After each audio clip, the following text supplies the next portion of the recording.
What's up, y'all? Back again today with a very important video. Today I wanted to talk about something that is probably going to be one of my last times talking about, hopefully. I haven't talked about it too much, but I noticed that the media is giving it a lot of attention, and I feel like it's important for me to touch on a particular aspect of this conversation. So I want to talk about today, one more time, Mr. Donald Trump, the President of the United States, and what that implicates for us as a nation. Okay, so now it's been a few days since Donald Trump has been elected the president, and I wanted to talk about the overall consensus of America that has received this news. So I'm going to have to say some things that some people may not agree with. I usually try to make my channels very agreeable, my videos very agreeable. I try to be universal in my approach to where there's very little discrepancies, to where you can not have that much to say in opposition, but this particular video may make some people upset. It may ruffle a few feathers, but this is the honest truth, and it's been weighing on me for a few days now, and I have to tell someone. So we're talking about Donald Trump, who has been elected and made president of the United States of America. Again, I'm not here to support or denounce this man as a president. And I'm not going to do like some people say and say, oh, he's not my president, like they did with Barack Obama. He is our president because we live in America. So that's like saying you work at McDonald's and Ronald McDonald isn't your mascot. That's just the truth, okay? You can say what you want, but Donald Trump is the president of the United States, has been elected so much.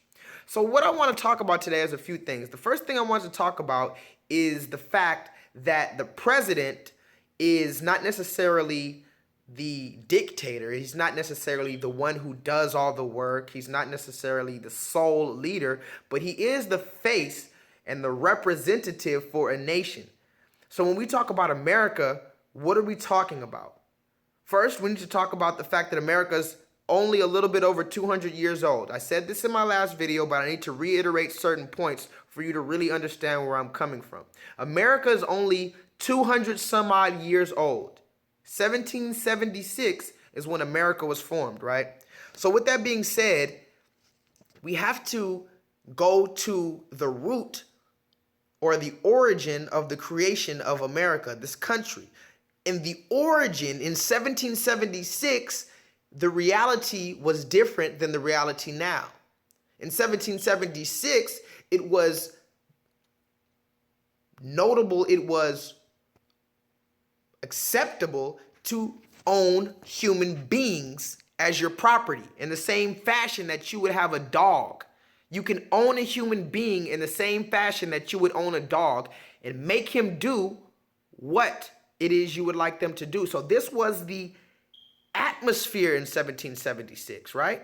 So now, why I bring this up is to bring into context the idea that America has different phases and has a dense history that we cannot forget about, especially when the slogan of our now president has been "Make America Great Again." So when I heard this "Make America Great Again" sentence, I said to myself, well, again, it is a term that we use to signify meaning to repeat, right? Something that's happened before, and so it's happening again. So when you say you're making America great again, that implies two things. That implies, one, that America is not great at the present moment. That also implies that America, in order to be considered great as it once was, would have to return its ideologies and its actions to a certain time frame. Now, again, America's only 200 some odd years old, and over 100 of those years were filled with slavery, segregation, and lynchings. So my question first would be, when is this period that we're speaking of in American history that was a great period? Now, the word great can mean multiple things, so this is why we need to understand who we're making this America great for. Me, as a black man, I can only ask this question and hope that Mr. Trump doesn't mean that the time in which America was great was also the time in which people owned slaves. But I digress. I bring this issue up for a number of reasons. One, to say again that the history of America is dense, and we cannot forget about the history of America, although it is history. Again, another president I want to bring up is our first president, Mr. George Washington. Mr. George Washington, along with a number of other presidents, personally owned human beings as their property. This is called slavery. They owned our presidents have owned human beings as property. Okay, that is the truth. We cannot run from this. We need to speak the truth. There's a reason why a number of quote unquote black people are upset, have been upset, and are constantly speaking out against oppression because of the things that were done to them and their family that were unjust. So now moving forward, now that we've set a couple of ground rules down, we've understood that our presidents, including our very first president, owned human beings as slaves. We also realizing that Donald Trump, our current elected president, uses rhetoric and says that his mission is to make America great again. So we have to find out when great is. So now moving forward past this, I'm realizing that a number of people have been, like I said, depressed, dejected, rejected from the idea that Donald Trump was elected, right? So my question becomes, why now is it that everyone now that he's been elected is up in arms? Why is this? Why did we not make a larger fuss when he became elected, when he was even a nomination, when he was even a choice, when he was even a consideration? Why was there not nationwide protests and outrage? See, I bring that up because now I'm watching the news, and what do I see? I see a number of people protesting.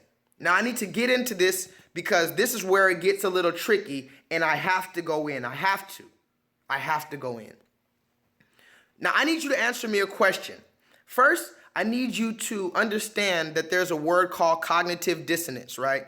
So this means, I've done a video on this before, but just to reiterate, the term cognitive dissonance is a psychological condition and a psychological term used to describe the state of emotion that one undergoes when he receives information that contrasts the information that he already knows.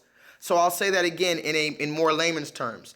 When someone comes to you and gives you information that may be valid and factual, but that information is in contrast or in opposition or is different from what you know, what you've accepted, and what you've learned, many people then take this new information, and upon receiving the new information that makes them question their reality, they begin to get uncomfortable. Now, many people do different things when they're uncomfortable, so no one person's cognitive dissonance response is going to be the same as someone else's. But I bring this cognitive dissonance word up because I realize that American adults, we're dealing with adults here who have passed grade school, who have passed preschool and everything, who've graduated, who have well-paying jobs and careers, and their parents. And they're dealing with cognitive dissonance. They're dealing with delusion. Another word, delusion, we need to learn about. Delusion means when you are faced with a certain amount of evidence, but you decide not to believe it. You decide to think about something else. So when you're presented with evidence, but you still think something contrary, that makes you delusional. Okay? That makes you a delusional person. So that's why we have to realize certain conditions. When I say certain conditions, I want to talk about cognitive dissonance and I want to talk about delusion. Why do I want to talk about these terms? Well, now that Donald Trump has been elected president, a number of people have grown outraged at this news. And not only are they outraged, but now thousands, if not millions of people across our nation of America are protesting. This is the bulk of my conversation. A number of adults, now this is where I have to be specific, a number of Caucasian, mainly Caucasian adults have now taken to the streets in Austin, California, New York, Texas, and a number of other locations around the nation in order to protest Mr. Donald Trump. Now, when I say protest Mr. Donald Trump, I mean a number of people have gotten together, made signs, they even are cursing and saying, quote unquote, fuck Donald Trump in unison. They're burning cars, they're disrupting businesses, they're destroying properties. White adult Americans are doing this. Now, here's my question to you, and this is why I bring up the issue of cognitive dissonance as well as delusion. Today at work, I gathered a number of people were gathered around, and we were talking about politics, into which I brought up this simple analogy, and I need you to please answer this honestly and thoroughly. Whether you're black, white, or in between, answer this question for me, and I'm going to ask it to you the same way I posed it to the people at work. I said exactly this. Okay, so we understand that when black people have been killed by the police, whether they were criminal, whether they were unarmed, whether they were innocent, when a black person is killed by police, a number of people have risen up, gone out into the streets with signs to protest, whether it be violent or nonviolent. A number of black people have gone into the streets to protest the seemingly unarmed man being killed. When that happened, a number of Americans, including our current president, Mr. Barack Obama, who is considered to be a black man, Mr. Barack Obama said that the people who were protesting these police brutality cases were thugs. These are the words that not only our president, but a number of Americans have used to describe black people protesting police brutality. Meaning when someone gets killed, they stand up and they protest, and we are called thugs for that. Fair enough, right?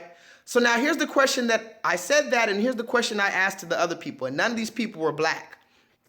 I said, okay, being that as it may, now that Donald Trump has been elected president, right, and a number of white people, a large number of Caucasian people have gone to the streets. First of all, they were crying the first day. Let's just be real. A number of white people were just crying, they were crying. They were devastated. Then the next day they started to protest. How did they protest, you ask? Well, I'll let you do the research on that. But from the research that I've done, these adult white Americans have gone to the street in large numbers screaming, fuck Donald Trump. They have bandanas and rags around their face as to not show their face, So why would you cover your face if you were just standing up for your constitutional right? So this shows us that they have some activity that they did not want to be identified with or connected to. So these adult Americans are walking around, bandanas on their face to cover themselves, burning properties, cursing, and acting belligerent. Okay, now my question is, why is the news not demonizing them and calling them thugs like they called the black people who did the exact same thing for the murder of an unarmed man? Furthermore, why is it that the president, a seemingly black man, feels that it is okay to call these black people that stood up for police brutality, he calls them thugs? Do you think, let's be honest, be very honest with me, do you honestly think that Barack Obama or anyone else, for that matter, is going to call these white Americans who are destroying properties, who are burning things, who are cursing, who are being belligerent, are they going to be called thugs? See, now, this is why I just have to let you know, I am ecstatic that Donald Trump is our president. And you can downvote this video if you want, because I told you this video is going to be my opinion. So if you don't trust or understand my opinion, that's fine. But I know what I'm talking about. And I'm not trying to force my opinion on you. But I'm ecstatic that Donald Trump is now our president. Why? Because Donald Trump is the correct face of America. Okay? Now, this is where I really have to go in. I was having a conversation earlier with my friend who was giving me a ride today, and we were talking on the way to work. And he told me, and he's watching this too, so you know I love you, bruh, but this I told you I was gonna make a video. My friend, a black man, when discussing politics, told me today, when I asked him, what do you think about the Donald Trump winning? He said, my heart hurts. This man told me his heart hurts. And I had to dig into him. I had to. Because first of all, what do you mean your heart hurts? Then he explained to me his heart hurts because the image of Donald Trump is showing something negative of America. Okay, fair enough. But to my rebuttal would be, okay, if America, as you say, the president is the face of America, why then did Donald Trump not become president a long time ago? Here's what I mean by that. How can you have a black man as the president and the leader of your nation when black people in America are not treated as equal? That is hypocritical. That is just incorrect. What, you wanted Hillary Clinton, a 70-year-old woman, to be our leader? Is that who runs our nation? Do women run our nation? Do black people run our nation? Being the fact that black people and women both at a time were unable to even do so much as vote, that lets me know, and this, again, we're talking about the conception of America. In the conception of America, when we talk about our forefathers did not want black people to vote. Our forefathers did not want women to vote.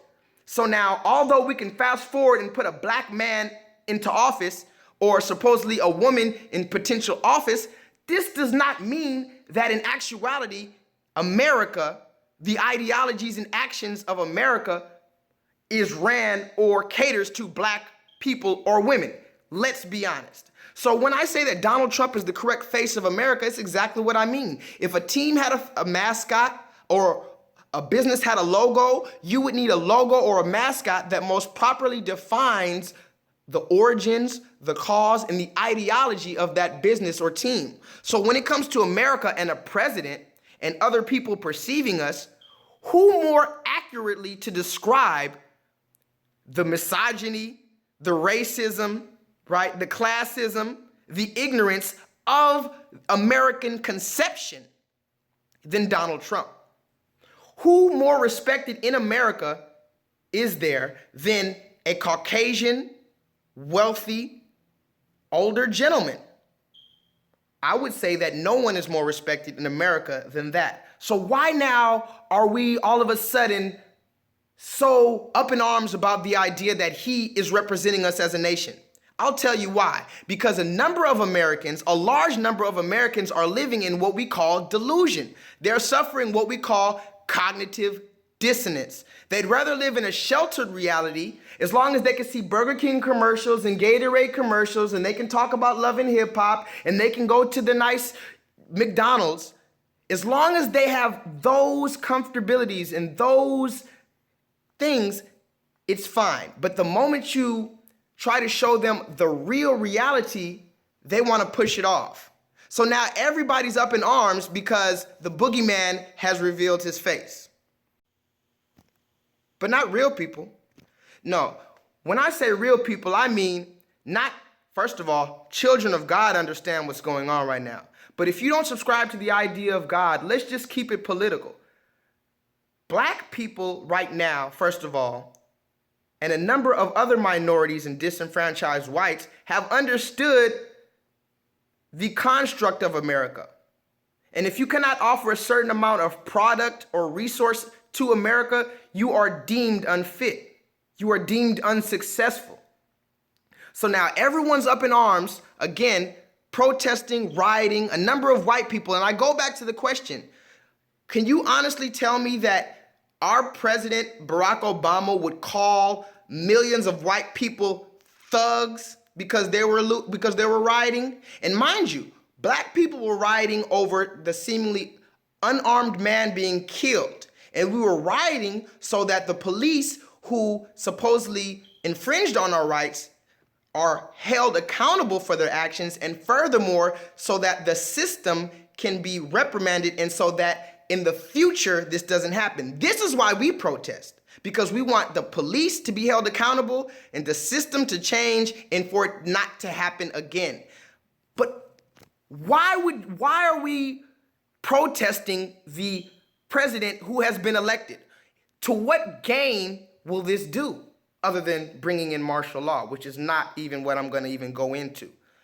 But again, I ask, can you honestly say that Barack Obama will get on TV sometime this week and refer to the thousands of white Americans who are covering their face and cursing in the streets, burning cars? Is he going to call them thugs? That's what I asked the people at my job. Do you know what they did? I told them, I need you to listen to this. And I said, I need your honest opinion. Do you think Barack Obama will call them thugs? Do you know what they did? Out of the 4 people who I was talking to, 2 of them completely did an about face and walked away from me. They didn't even say anything. They didn't even say anything. They had nothing to say. One of them just completely walked away. And I said, I said, that is cognitive dissonance. Because you're faced with the reality and you're starting to see now that black people just aren't complaining for no reason. Black people have been treated unfairly. And how can I show you that we've been treated unfairly? With that one example, the fact that black people protest over police brutality and they're called thugs. But when white people protest over their candidate losing, in the same fashion that we protested, but just for someone losing. No one died, but you just didn't get who you wanted to be president. They didn't get in the office and you're looting and no one calls you thugs. No one think, oh, they're just blowing off a little steam. And so that's what I mean by hypocrisy, is that what the black man does, he's thrown in jail, he's called a thug, he's called a nigger, and he's called undesirable. When a white man or woman does the exact same thing or something worse, we make excuses. Even black people make excuses. They're blowing off steam. It's not as bad. Oh, so everyone turned away from me when I posed this question. And to me, I wasn't upset because now I'm starting to understand what's going on. So that's, first of all, I wanted to talk to black people. Black people, yes, I want to talk to you. Don't look for reassurance in anyone else. There's nothing wrong with what we're doing. Okay? Because look at the white people right now, Caucasian people right now that are rioting in the streets, and they're thugs. They're thugs and they're monkeys. Okay? These animals in the streets, they're just, I don't know where their parents are. They must be on welfare. Because that's what they say about us. So we need to hold everyone accountable. Okay? So that's why I say Barack Obama and Hillary Clinton, these are false images of America. Furthermore, in my personal opinion, Barack Obama was placed into office to do nothing but pacify the minority voters. Because before then, when George Bush was in office and other people were in office that we didn't trust, we had a constant state of awareness where we were looking for anything that may oppress us. But when Barack Obama got in office, and I voted for him the first time, what we did was we breathed a collective sigh of relief in which we no longer looked to this man who was our president and leader and thought maybe that he can have some underhanded activities going on. We never thought that with Barack Obama because he's black and he's for us. See, that was our mistake as black people, to think that the nation who never liked us in its inception has constantly proved to us during its progression, and even in our current society doesn't respect us. You thought that they were just going to put a random black man in there and he was going to suffice for all of us. But no, that's not what it does. That's not how we operate. And furthermore, black people and people in general, I need you to realize that while we do love certain American pastimes, America was built in the inception on deceit, right? Conquering, right? And it was built on the labor of someone else. Okay, so that's what we need to constantly say. So while my friend is saying, my heart hurts, I had to give it to him because I'm like, you're mad because America took off its Halloween costume. I've been telling people for years that this is what America truly looks like, but it had a mask on this whole time. So now finally it did a Scooby-Doo and pulled the mask back, and now we're so scared of the big boogeyman that we call America. But no, the Trump America that you're seeing now is the inception of America. That is America. So when you told black people to just shut up about it, this is what we meant. Because we've always had to deal with our repercussions. We've never been able to live a fairy tale life to where we don't see what's going on, okay? That's the thing that you need to realize, general Americans. Black people aren't trying to fight you. We just want equality. We don't want to be above you. We want equality. We want it to be when we protest and we're called thugs, then if you protest, you are a thug. Simple. I don't see how anybody can't realize that or agree with that. But furthermore, I don't want to take too much of your time. I did want to let you understand, though, a different perspective of this whole Trump debacle, because everybody's talking about Donald Trump, and this video may just get lost within the millions. But most people are talking about how they hate Trump and stuff that's just so stereotypical and you could find on any video. What I'm trying to tell you is that it's more so our fault. Everything that's going on is a collective action, and we cannot place it on this man, Donald Trump, because again, he was elected. So lastly, I just want to tell Americans in general, please try not to look at things from your perspective only so much. Because right now it's looking as though there's a lot of spoiled, entitled, ignorant, biased brats out there, and that's my words that I'm using, that are literally crying and destroying things because their candidate did not win.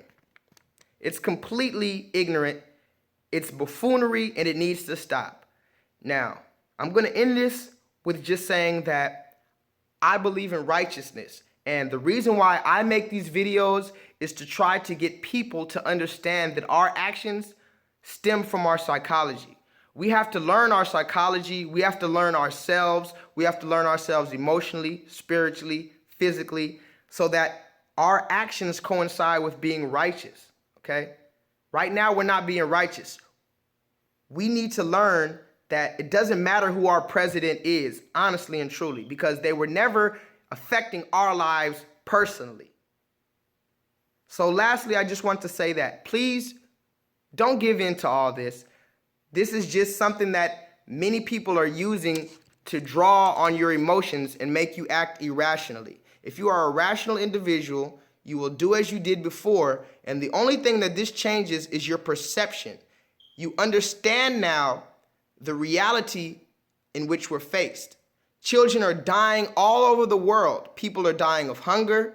People are dying from violence, from terrorism.